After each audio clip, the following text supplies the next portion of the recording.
નમસ્કાર, આપ જોઈ રહ્યા છો સ્પાર્ક ટુડે ન્યૂઝ। વડોદરા શહેરમાં આવતીકાલે સ્થાનિક સ્વરાજ્યની ચૂંટણીની મતગણતરી હાથ ધરવામાં આવનાર છે। મતગણતરીના બે મુખ્ય કેન્દ્રો દશરથ અને પોલિટેકનિક કોલેજ ખાતે ચુસ્ત પોલીસ બંદોબસ્ત સાથે તૈયારીઓ પૂર્ણ કરી દેવામાં આવી છે।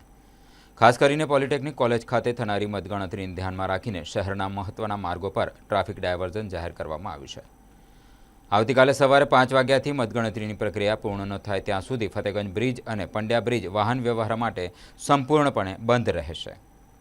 આ ઉપરાંત અટલ બ્રિજ પણ બંધ રાખવામાં આવશે। જ્યોતિ સર્કલથી પંડ્યા બ્રિજ તરફ જતો રસ્તો બંધ હોવાથી નાગરિકોએ ગેંડા સર્કલથી નવાયાર્ડ મધુનગર બ્રિજ થઈને વૈકલ્પિક માર્ગનો ઉપયોગ કરવાનો રહેશે।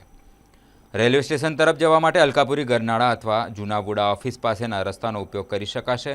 એમ્બ્યુલન્સ જેવી ઇમરજન્સી સેવાઓ માટે પોલીસ દ્વારા વિશેષ વ્યવસ્થા કરવામાં આવશે। તમામ નાગરિકોને અપીલ કરવામાં આવે છે કે તેઓ સમયનું આયોજન કરી વૈકલ્પિક માર્ગોનો ઉપયોગ કરે જેથી કોઈ અવગડતા ન પડે। આવતીકાલે જે સ્થાનિક સ્વરાજ્યની ચૂંટણીની મત ગણતરીની પ્રક્રિયા થવાની છે એ દશરથ ગામ ખાતે થવાની છે, તેમજ મેઇન મોટું સેન્ટર એનું પોલિટેકનિક કોલેજ ખાતે છે।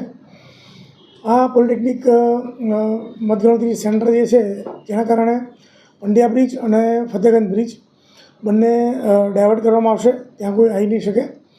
અટલ બ્રિજ પણ અમે બંધ કરવાના છીએ, કારણ કે અટલ બ્રિજ ઉતરીને સીધા જ્યોતિ સર્કલ આવે, ત્યાંથી પણ વાહન ચાલકોને જવાની તકલીફ પડે, એવા કિસ્સામાં એ પણ બંધ કરવામાં આવશે।